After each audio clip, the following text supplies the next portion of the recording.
I'm Phil Gaimon. I was a pro cyclist for 10 years. Now I'm retired, but I still train as hard as I can to set the best times on the toughest climbs I can find and go on fun adventures on my bike all over the world. This is Worst Retirement Ever.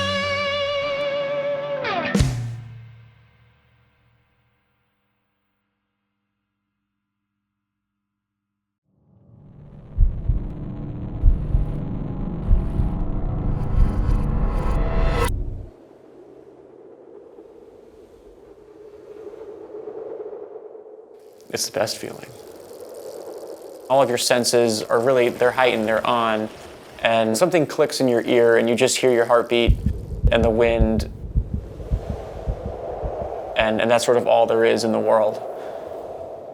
I think I started riding a bike at age 4 like everybody else, a little huffy in the training wheels and all that. My parents' driveway in Atlanta was super steep, but the first time I could actually make it up it without walking was a big day.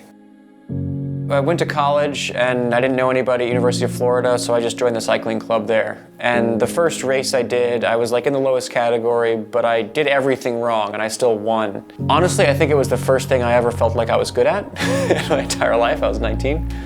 I felt like I sort of discovered a superpower in climbing. It's weird because I feel like that's what I was put on this earth for. Is riding a bicycle up a hill. That's kind of when I feel the most me. That's when I feel the most confident, comfortable. Everybody understands the symbolism of being at the top of something, climbing the top of the mountain. There's a finality to it, there's a journey, and then here you are at the top, you've conquered this thing. Being a pro athlete is, I feel like, just something that every kid sort of thinks about. I signed a contract when I was 22. By the time I did the big races in Europe that you've heard of, the Tour de France kind of teams, now I'm 10 years into it. For a long time I thought like, okay, you're put on this earth to ride a bike up a hill. And then I was like, okay, if you're put on this earth for this, why do you keep coming in 11th? That'd be a cruel joke. I think I knew I was done racing in 2016. It took me months to sort of experience it and feel it, and then I started riding my bike for fun and posting my rides on Strava and other social media platforms, and no pro had ever ripped any of the climbs really I was doing for my videos. People started following it and people sort of were entertained by things that I was doing outside of pro cycling, and then they'd come out to watch and hang out and ride with me, and I was like, this makes no sense, but this is a real thing, and this is kind of what I belong on Earth for, at least right now. I created the World Hillclimb Championship out of necessity. USA Cycling held a national championship for a couple of years. I won it in 2017. My first year retired, I won my first national championship. The next year they discontinued it. They just got rid of a couple of their events. They're like, we're not having a national championship anymore. And so I wanted to give somebody a chance to take that jersey from me. So I created my own event in Santa Barbara on Gibraltar Rd. So every year we hold a Hillclimb World Championship.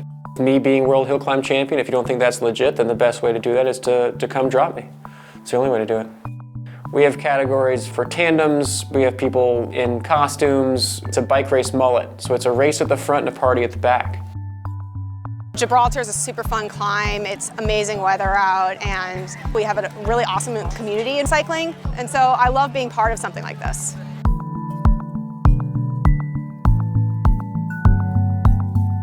I was kind of talking to people all the way up the hill, so it was kind of fun. I love the community here. It's very hands-on, and it feels nice. It's just freedom. My goal with Hillclimb World Championships is I just want to see people having fun on a bike. I just want to see people who enjoy the challenge the same as I do and take it in a correct spirit. I think the fun official Hillclimb World Championship it's exactly where I want to go with cycling. I think cycling has taken itself too seriously for too long, and you can have a lot of fun and still be serious enough. That's what I'm trying to blend the correct amount of serious and sweat together. I like stuff that lasts years. It's not too much to ask. It's really not.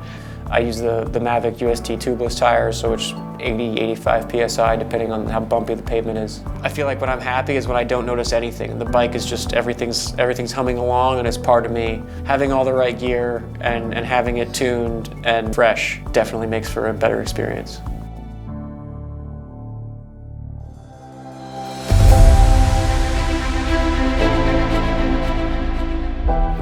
When you start a ride, you're balanced, you're stable, you're square on the bike, and you feel good.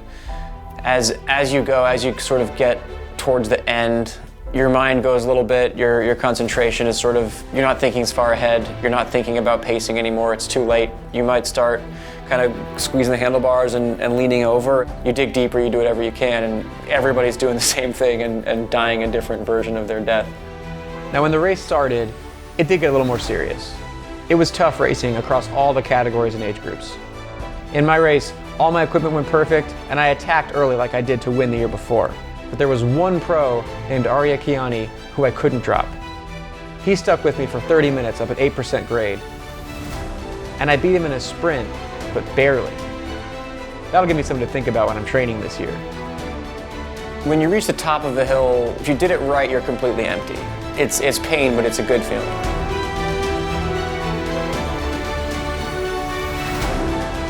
There's a moment, you suffer up a climb, most of them are like at least 20 minutes, and then you get to the top and you start descending the other way.